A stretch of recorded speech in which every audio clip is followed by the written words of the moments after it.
All right, everyone, good morning and actually good afternoon and welcome to the Davos 2026 conversation and a subject that is very, very special to my heart. Beyond bricks and mortar, the return of authentic relationship in ultra luxury, my favorite word, and hospitality and real estate. For decades, ultra luxury has been defined by architecture, amenities, and location, and bricks and mortar that signal exclusivity. But today, the world's most discerning clients are no longer impressed by marble alone. They're seeking something far rarer, authentic human connection. Does everyone remember what human connection is?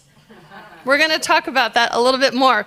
Trust and a sense of belonging. In a world of geopolitical uncertainty, digital saturation, and rising global mobility, the true differentiator is no longer the physical asset. It's the relationship capital built around it. And that shift is transforming how luxury brands design experiences. So I'm going to introduce my very handsome guest today. Machac. He is hospitality real estate hybrid executive with a career bridging operations, brand development, and premium residential living. You are the CEO of Value Connect and former general manager of Julius Minial Living, where he oversaw luxury service residence for long stay, ultra high net worth guests. And my favorite, right next to me here, Emanuel, Pesqueira. Yay! One of the most emotionally intuitive voices in ultra luxury hospitality. His journey began as chef and sommelier, rising through Crystal Cruises, Red Carnation Hotels, 67 Pall Mall, and Gordon Ramsay restaurants. Today he leads Pesqueira, global luxury hospitality consulting and management. My friend, you are everywhere. I see you and I'm watching you, and you are all over the world making connection and also bridging that luxury and human connection, but we will get to that soon. You are known for crafting sensory-driven, deeply personal experiences. Gentlemen, I'm so happy to have you together. We are going to talk about how you build extraordinary places, but also how to build relationships. So gentlemen, thank you so much for being here today. Let's jump right into it. What forces are driving the move from asset-centric to relationship-centric luxury? Emanuel, what do you think about that? Well, thank you for having me, and thank you for the wonderful introduction. I think many people don't realize what the ultra net worth people are doing at the moment. We remember many years ago, ultra net worth was about being loud and everybody want to see what you are doing. Yes. At the moment, I call it the silence luxury. Absolutely. Because people don't want to be in the front line, don't want to be in the front of the magazine. They want to have something which is quite very unique. They want to have the trust, they want to have the luxury, but they want to have their privacy. Yes. Which is very, very, very difficult to achieve. I think, and what do you think, Alice? Do you think this? Yeah, do you see the same thing? I think what Emanuel is saying is exactly. But what is also changing, I think, in the luxury hospitality and in the luxury goods is also that is not the exclusivity anymore, but I think today is the intimacy. Yes. Yeah, and I think that's one of the points which is also driving the part. And of course, we have to see that today the ultra high net worth individuals, they can purchase anything at any time, and this is the point. How you want to differentiate it, and I think the only way to differentiate it is how you deliver, and by whom. So it means you are looking for a high value in also longer relationships. So you wanna be working with the trusted people, but also like what is today the most, let's say, scaled world is the well-being, right? But your well-being is also your intimacy, and it's somehow connected. And you want to be working with the right people, and you want to working with them lifetime. Exactly. But as well, to add something very important, it's the ultra net worth people can buy anything. Yes, it's not about what you know they have, it's about what you don't know they have. which is so different because many people don't know that. Many ultra net worth people now we're working with, they don't want anyone to know what they own because that will dilute that privacy, will take all this authenticity and uniqueness and rareness from that specific place. And that's the feel at the moment we have seen. Let's move into personalization because that's a huge trend that we're going towards right now. How do you deliver hyper personalization without losing authenticity in this age of AI? Well, I think people here mix AI and multiple things. I think when you give something, there's something has to be taken. I think if you allow AI to do 60% of the repetitive work and allow 40% of the human being to deliver that personal, authentic relationship, this is when you win. Because to give you an example, you do not want a night manager in a 5-star hotel spending time behind the computer. Well, he could spend 40% of his time emotionally connecting to the guests who are coming back late night evenings. Absolutely. That's a simple example in hospitality and hotels in particular. It really is the small details that only human connection can do. It's those things when you know you're going to a hotel that they know what champagne you like. They know what kind of snacks that you like. It's those little details that really make such a huge impact, isn't it? I know. What do you think of this? Yeah, I think one of the things, and we talked about it with Emanuel before, is that the luxury is becoming a moment when you don't ask twice. And this is the major point. Luxury is coming to deeper understanding, deeper thoughts, knowing the mindset of the people, and this is for me the new luxury. You don't ask twice, and the extreme luxury is you don't have to ask anymore. Yes. Because this is the really deep understanding of your clients, business partners, and I think it can be reversed to any type of business you do. I mean, it doesn't have to be only real estate or hospitality. It can be pretty much anything. Because we talk about it all the time because the real luxury is time. So wasting time asking for things and wasting time trying to fix mistakes. The real luxury is having the time that, because it's already done. Everything's already taken care of. That is the real luxury. Okay, let's move to designing for emotional impact. How should physical spaces evolve to foster genuine connection? I'm going to ask you that first, my real estate maven. Well, thanks for that, Nikki. Yeah, I appreciate it. Yeah, I would not,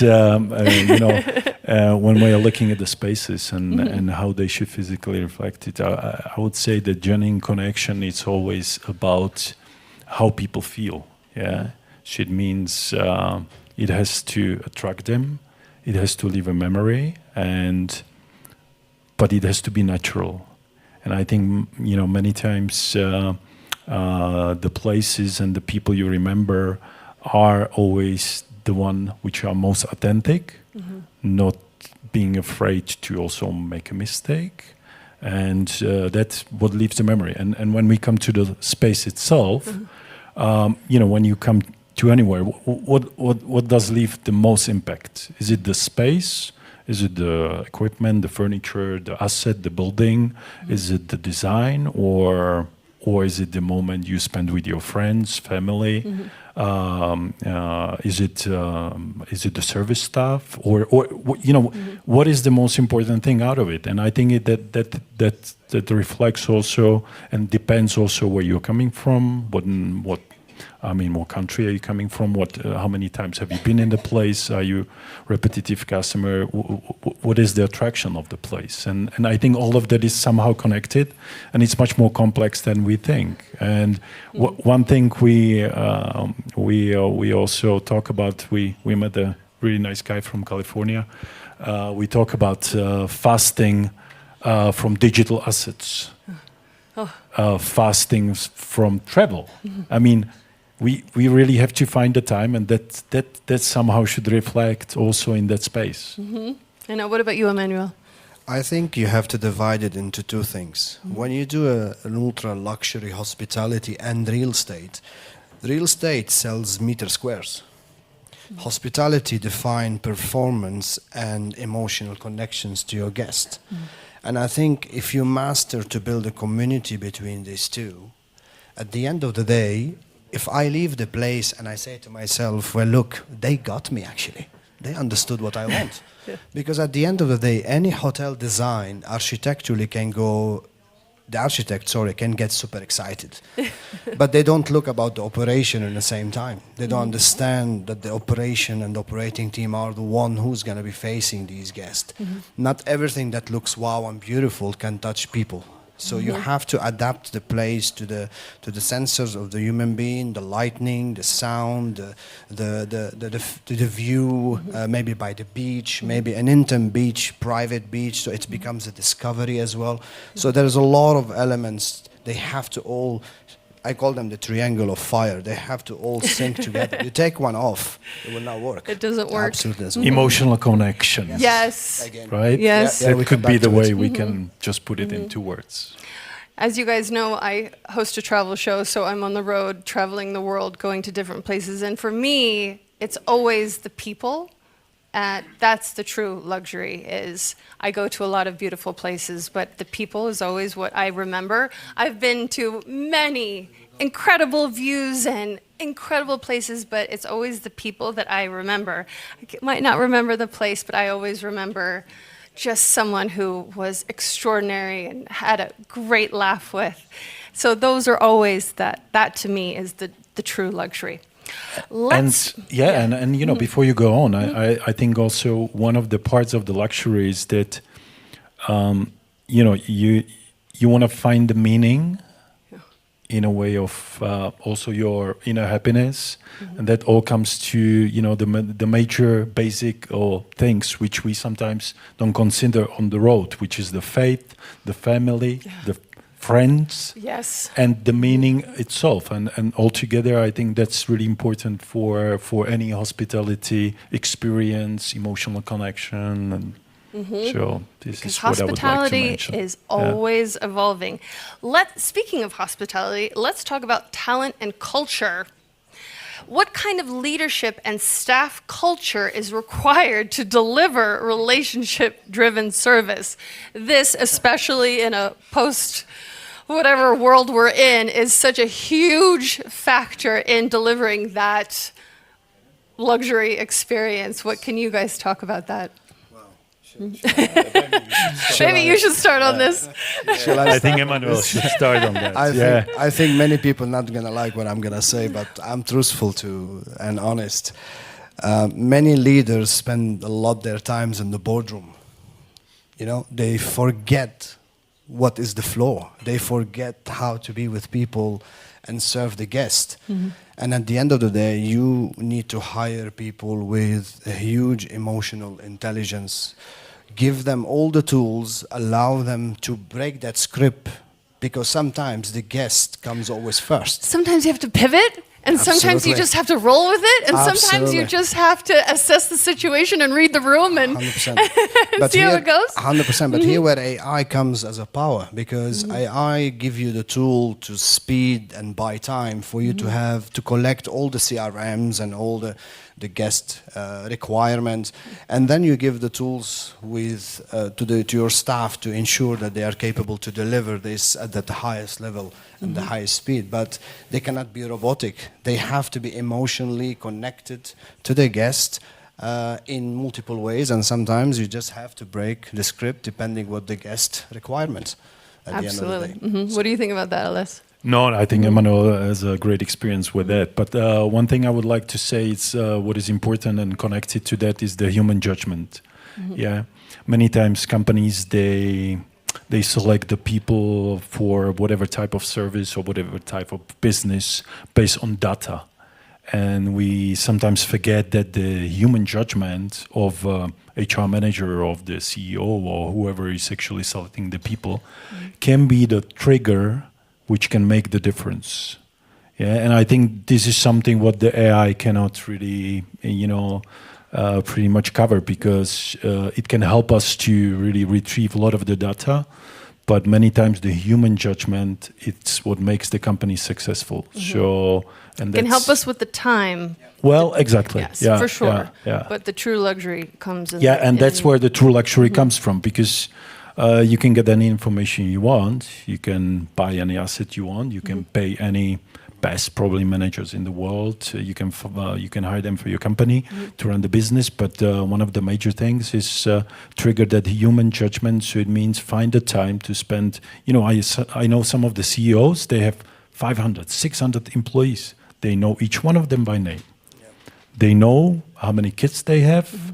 I mean, that's the true emotional human connection. You don't spend the time in the boardroom, you spend the time on the floor. That's the big difference. That's what kill it and break it. And that's the key to success as well. Let's move to the future of ultra luxury, because that's where we all want to go to. What will define the next decade? Let's keep it in the decade of ultra luxury experiences, both in the hospitality and real estate world. Who wants to go first? Well, I think we come back to the same point. I think the future lies within the trust, and the future lies within lifetime relationships, and the future lies also that we will move from exclusivity to intimacy. So it means I see that's where we are heading also in that direction. And also I think what is really important that we are building relationships. So it means we want to, one of the things in the future of any business, and whether it's a hospitality or real estate, lies within whether the client or the business partner can support you during the tough time. So it means if you make a mistake, you are not thrown out after the door, and you are, you don't lose your business, or someone else doesn't hire anyone else. It's just that I think that the resilience and resonance, that's really important. So I think building a lifetime relationships, that's where we are heading, and the intimacy, privacy, and also emotional connection. This is what will be, it will have such a value which cannot be measured by money, but this will have a much higher value than the asset standalone. A standalone asset will never have the value of the emotional, true, honest, authentic relationship, and I think this is where the future could be heading in the ultra luxury segment. I think so too. What about you? I believe the ultra luxury clients now, they want to buy time, they want to buy privacy, and they want to buy an emotional connection with the circle they have. When you join their circle, you are actually recommended from someone to somebody else. It's not one deal that you make £1 million and then you that's it, you made the deal. It is coming from a human connection. It's all about hospitality. It's all about how you make the people feel. But as well, what they're trying to do, they're trying to join, like we're looking after, we partner actually with Centauri Private Member Club, which is a club for ultra net worth people who want to go somewhere, just take their passport and their phone. That's it. We will think about everything else for you. And it's ultra private, it's ultra luxury, it's invitation only. It's very unique in a style where hospitality, it's all about emotions.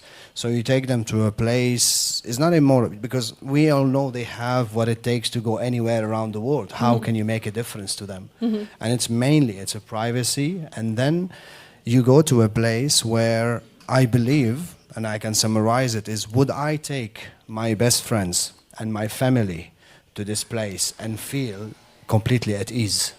That's the beauty about ultra luxury. That's true luxury. All right, gentlemen, where can people find out more of each of you? Where can we find you? I think.